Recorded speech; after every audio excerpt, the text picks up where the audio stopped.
আমাদের বাড়িতে আর কিছু না 7 দিনের মধ্যে 6 দিন এখন পনির রান্না হয়। আমার মনে হয় আগের জন্মে আমার বাবু ওই ভেজিটেরিয়ানের মধ্যে কেউ একজন ছিল, হঠাৎ করে এই জন্মে সে বাঙালি হয়ে কিন্তু বাঙালি হয়ে জন্মালেও সে পনিরটা খেতে ভোলে। প্রত্যেকদিন যাই যত ভালো ভালো রান্না করি না কেন আমাকে ঠিক জিজ্ঞেস করে, মা আজকে পনির রান্না করনি, বাবাকে পনির আনেনি। বাধ্য হয়ে আমাকে তাকে পনির রান্না করে দিতেই হয় প্রায়, যদিও পনির খেতে আমি নিজেও ভালোবাসি। আজকে সকালে ব্রেকফাস্টে আমি আলু ভাজার সাথে সেই পরোটা বানিয়েছিলাম। মা ছোটবেলায় যেভাবে বানিয়ে দিত হঠাৎ করে আজকে মনে পড়লো, তাই সরু সরু করে একদম কাটার চেষ্টা করেছি আর ঠিক সেরকম করে ভেজেছি। মানে এটাই বলতে চাইলাম, আমাদের বাড়িতে ছোটবেলায় আমার মা পরোটা বা লুচি করলে তার সাথে এরকম ভাবে আলু ভাজাই করতো আর আমার খুব পছন্দ। জীবনে রেনবো দেখেছি তবে সেই ছোটবেলায়, তবে এত বড় হওয়ার পরে আমি যে ডাবল ডাবল রেনবো দেখতে পাবো তা হঠাৎ করে ছাদে জামা কাপড় তুলতে এসে আমার মনে হলো, ওহ আমি কি দেখলাম, আমার জন্মান্তরেও হ্যাঁ আসলে প্রকৃতি নেচার এমনই একটা জিনিস যে সত্যি মানে এত ভালো লাগে এর মধ্যে মিশে থাকে।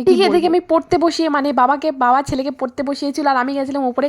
তারপরে এমনিতেই একটা মাংকি, আজকে দেখলাম সে একটু শিম্পাঞ্জি সাজার চেষ্টা করছে, যদিও কোন শিম্পাঞ্জি এরকম করে তা আমি বলতে পারবো না। রাত্রেবেলায় আজকে একটু বানিয়েছিলাম তাওয়া ফ্রাই ম্যাকরেল, যেটাকে ব্যাঙ্গালোরে বলা হয় বাংড়া।